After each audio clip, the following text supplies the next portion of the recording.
Tes tes tes. Assalamualaikum warahmatullahi wabarakatuh. Halo sahabat rebahan. Gimana? Rokok dan kopi lancar jaya hari ini? Jumpa lagi bersama saya di sini tentunya di RDY Official. Untuk menggambarkan siklus hati yang sedikit rumit dan agak kurang sehat, kali ini saya akan memberikan sebuah nutrisi yang tidak begitu sehat dan agak sedikit kejang-kejang. Kenyataan dalam menjalani hubungan percintaan tak selalu berjalan mulus sesuai harapan, seperti yang dialami dalam film ini. Film Gas dan Anne diadaptasi dari novel populer dengan judul yang sama, karya Rintik Seduh. Disutradarai oleh Rizky Balki, film yang tayang di platform streaming Netflix ini dibintangi oleh Kang Gini, Junior Robert, Roy Songkono, Ersta Mayori, Dewi Rezer, dan Indra Brasko. Film ini berkisah tentang perjalanan sepasang anak muda yang tengah jatuh cinta dan ingin menemukan arti sebuah komitmen. An diperankan Hanggini Parindareto, merupakan sosok gadis mandiri yang selalu berkata apa adanya dan menginginkan cinta yang dapat bertahan lama. Ia jatuh cinta dengan Ges, yang digambarkan sebagai laki-laki dambaan dengan sifat yang misterius. Pertemuan tidak sengaja mereka membawa keduanya berhadapan dengan berbagai masalah yang cukup pelik. Perjalanan cinta Ges dan Anne juga tak berjalan mulus. Pasang headset dan handsfree, ambil posisi, kita langsung saja ke filmnya. Check it out.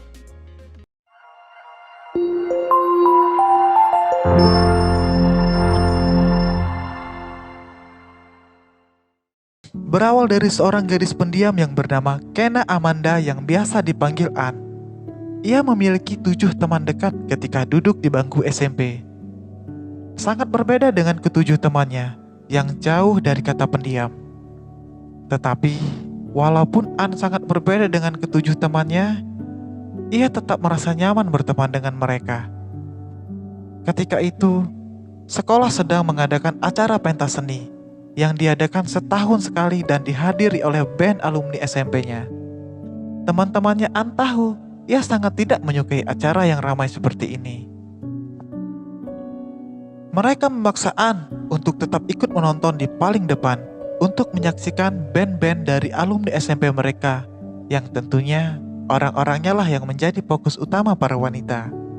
Tentunya Anne menolak, karena ia lebih suka menonton dari jauh tanpa harus ikut berkerumun. Saat Anne sedang berdiri di barisan paling belakang dan tentunya menjauh dari teman-temannya, tiba-tiba ada seorang laki-laki yang menghampirinya dan mengajaknya untuk mengobrol. Ternyata laki-laki itu bernama Gazah Cahyadi, yang merupakan seorang alumni dan sekarang sudah menjadi siswa SMA. Ketika sedang berkenalan dengan laki-laki itu, ia menyebutkan panggilannya adalah Gaza atau Ges, yang berarti dewa. Tentu bagi orang asing yang belum pernah bertemu seperti Anne, merasa sangat aneh karena tidak habis pikir mengapa ada orang yang sangat percaya diri menganggap dirinya sendiri sebagai seorang dewa. Setelah berkenalan dengan seorang laki-laki dewa itu, Anne memilih untuk keluar dari barisan, beralih ke kantin untuk membeli es teh manis langganannya. Gazah Cahyadi atau Ges ini adalah seorang alumni pintar dan tampan yang digandrunginya banyak perempuan. Ges mempunyai sifat misterius, namun juga penuh dengan kejutan. Ia dikenal sebagai seseorang yang sangat sulit untuk mengobrol dengan perempuan, apalagi yang baru ia kenal. Tetapi, dengan Anne, ia memberanikan diri untuk mengobrol banyak hal dan menjadi pribadi yang baru, penuh dengan kejutan. Anehnya, laki-laki yang berkenalan dengan ia di barisan belakang tadi mengikutinya dan membeli es teh manis yang sama dengan Anne. Perkenalan tadi menjadi awal perkenalan dekat mereka berdua. Pertemuan mereka berlanjut sampai ke Metro Mini. Ketika memasuki Metro Mini pun, lebih parahnya, tempat duduk yang tersisa tinggal 2. Sontak saja, Anne pun langsung duduk di dekat jendela, dan Ges pun segera duduk berdekatan di samping Anne. Asap kendaraan dan suara pengamen sedikit membuat suasana yang kurang menyenangkan. Anne pun langsung mengambil iPod dan mendengarkan musik kesukaannya untuk merubah suasana yang sedikit uring-uringan di dalam bis. Namun tidak lama kemudian, Ges mencabut earphone yang terhubung ke iPod Ann dan memindahkannya dengan iPod milik Ges. Setelah tersambung ke earphone milik Ges, sebelah kiri diberikan kepada Ann dan kanan untuk Ges. Ges pun memilih sebuah lagu yang tak pernah Ann dengarkan sebelumnya. Dan suasana pun larut dalam romansa yang romantis. Ann pun bergumam di dalam hatinya. Manusia satu ini memang tidak bisa ditebak. Tiba-tiba saya datang seperti angin. Tidak jelas apa maunya dan tujuannya. Ges ini memang penuh dengan kejutan. Tergantung kondisi, kejutannya akan menjadi senang atau tangis. Beberapa hari kemudian, tepatnya itu hari Jumat, Ann pun keluar rumah dan mampir ke toko buku dan membeli buku 5 sekawan karya Enid Blyton. Ann pun dengan senang hati menyelesaikan buku yang dibacanya dan segera ingin mendapatkan buku terbaru lagi. Setelah tiba di toko buku, Ann pun langsung memilih judul buku yang dia inginkan dan mendapatkannya. Setelah selesai membeli buku, Ann pun langsung pergi ke kedai es krim Mas Danu. Saking seringnya Ann ke kedai itu, dia jadi akrab dengan Mas Danu yang anak pertamanya baru saja lahir minggu lalu. Begitu sampai di kedai es krim, Ann pun langsung memesan es krim kesukaannya.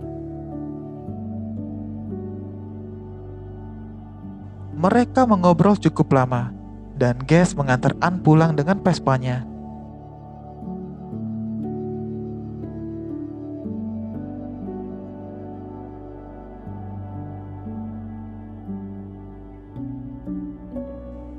Beberapa bulan setelah pertemuan terakhir itu, Ann tidak mendapat kabar apa-apa lagi dari Ges. Sudah dibilang, Ges ini memang penuh dengan kejutan. Sebulan, 2 bulan, 5 bulan, 12 bulan, setahun pun sudah berlalu. Ini adalah tahun terakhir pentas seni yang akan Ann datangi sebagai murid SMP di sini. Seperti tahun lalu, Ann menunggu seorang laki-laki alumni yang menganggap dirinya sebagai dewa. Ann menunggu kedatangan Ges, namun ternyata ia tak datang. Karena kecewa, Ann memilih untuk pulang duluan menggunakan Metro Mini. Setiba di Metro Mini, Ann mendengar seseorang yang berbicara kepadanya. "Kok kabur dari pensi? Gak ajak-ajak aku?" Sontak saja, Ann langsung terkejut karena Ges menyusulnya. Perasaan pun bercampur aduk. Mereka menghabiskan waktu bersama. Ges mengajak untuk ke toko bunga dan membelikan Ann bunga lili. Setelah itu, pergi ke kedai es krim dan mengantar Ann pulang ke rumahnya. Di perjalanan pulang, Ann diberi berita yang tidak akan pernah mau ia dengar, bahwa Ges akan melanjutkan kuliahnya di Berlin. Tentunya, itu membuat perasaan Ann sangat terpukul karena Ges akan meninggalkannya. Walaupun Ges dan Ann sama-sama sudah memiliki jalan masing-masing untuk melanjutkan hidupnya, Ges melanjutkan kuliah di Berlin dan Ann akan pindah melanjutkan SMA-nya di Yogyakarta. Tetapi tetap saja Ann khawatir Ges yang akan lebih susah untuk berkomunikasi memberikan kabar. Seiring berjalannya waktu, keduanya jatuh cinta. Ann menemukan kebahagiaan bersama Ges. Sayangnya, hubungan mereka tidak berjalan dengan mulus. Hal ini dikarenakan ibu Ges ingin putra satu-satunya melanjutkan kuliah di Berlin. Selain itu, ibu Ges juga mengolok-olok keluarga Ann yang menurutnya pecundang, miskin, dan tidak pantas.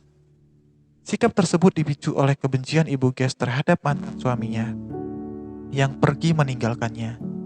Sebuah kondisi yang menjadikan ibu Ges memiliki karakter yang kompleks dan mengundang kebencian. Sebelum Ges pergi, ia mengajak Ann ke Bandung untuk memperlihatkan rumah pohon yang akan dihadiahkan kepada Ann sebagai tanda kenang-kenangan jika Ann ingin bertemu dengan Ges. Di rumah pohon itu, Ges berjanji untuk selalu mengirim Ann email yang banyak. Ges juga menyuruh Ann selalu pergi ke toko bunga di Yogyakarta untuk mendapatkan bunga lili yang sudah dipesan Ges. Beberapa hari kemudian, Ann pun mengantar Ges ke bandara. Di sana terlihat jelas gambaran raut wajah sedih Ann. An membalikkan tubuhnya dan menunduk di hadapan Ges dan bergumam di dalam hati. Kalau Ges di Berlin, aku sama siapa? Makan es krim sama siapa? Kalau sedang sedih, harus kemana? Jangan pergi. Ges pun menggenggam tangan An dengan erat. Hingga tak berapa lama, pesawat akan berangkat dan penumpang diharapkan segera masuk. Sesampai di rumah, An pun langsung melihat Pinli dan langsung membukanya. Dan ada sebuah kutipan yang sangat menyentuh hati. An, aku akan pulang. Aku akan pulang untukmu. Untuk menemanimu makan es krim lagi. Jangan pernah bersedih, apalagi menangis. Karena aku sudah minta tolong sama bintang dan kunang-kunang untuk mengawasimu. Jika ada hujan yang keluar dari matamu, sampai itu terjadi, akan aku tutup semua toko es krim di dunia ini. Tunggu ya, aku pasti pulang. Akhirnya, Ges dan An menjalani hubungan jarak jauh, atau biasa disebut dengan LDR. Ges hidup di Berlin dan An di Indonesia. LDR ini kemudian membuat hubungan keduanya semakin jauh. Hingga tak terasa, sudah bertahun-tahun An menunggu Ges kembali tapi tak kunjung mendatanginya. Sekalipun mengabarinya dengan email yang banyak seperti janjinya. Walaupun di beberapa tahun pertama, Ges masih menyempatkan untuk mengunjungi An. Namun, lama-kelamaan, An sudah mulai lelah untuk selalu menunggu Ges tanpa sebuah kepastian. An ingin melanjutkan hidupnya secara normal, tanpa harus terhalang oleh bayang-bayang Ges. Ia merasa bodoh menunggu dewa kejutan yang tidak pernah jelas datang di hidupnya. Sampai pada akhirnya, An menemukan seseorang yang sangat jelas di hidupnya, tanpa harus membuat ia menunggu. Seseorang yang selalu menjaganya dengan penuh cinta. Bayu namanya. Seorang barista yang punya tato dan memiliki kisah hidup yang dibilang tidak terlalu baik. Setelah masa pendekatan itu pun, An memutuskan untuk membalas perasaan Bayu untuk memulai hidup berbagi kisah dengan pria bertato itu. 5 tahun berlalu. Semua berlanjut hingga Ges selesai menyelesaikan kuliah dan kembali ke Indonesia untuk menghadiri acara wisudanya An. An tidak tahu jika Ges bakal datang. Namun, di sisi lain, An dalam tampil di acara wisuda, ia malah memuji Bayu yang merupakan sosok penyemangatnya selama ini.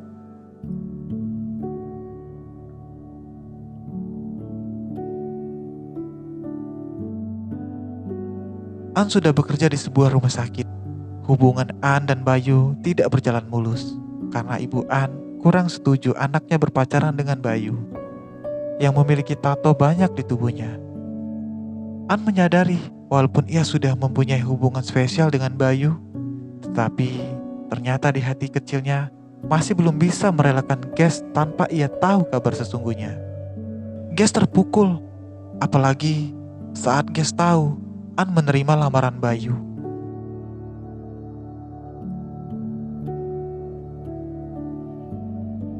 Selang beberapa waktu, ketika An pulang, ia mendapatkan bunga dan sepucuk surat yang memberitahukan jika Ges sudah melihatnya. Perjalanan cinta tak selalu berjalan mulus. An harus menghadapi serangkaian peristiwa yang menuntunnya pada kebohongan, pertentangan keluarga, dan hubungan jarak jauh. Itulah sebuah perjalanan kisah cinta yang sedikit rumit dari film ini. Semoga ada hikmah dan pelajaran yang bisa diambil dari film ini. Akhir kata, tibalah waktunya untuk kami RDI Official untuk pamit dan sampai jumpa di video berikutnya. Satu kata untuk semua, bahwa aku menyayangi teman-teman semua. See you next time.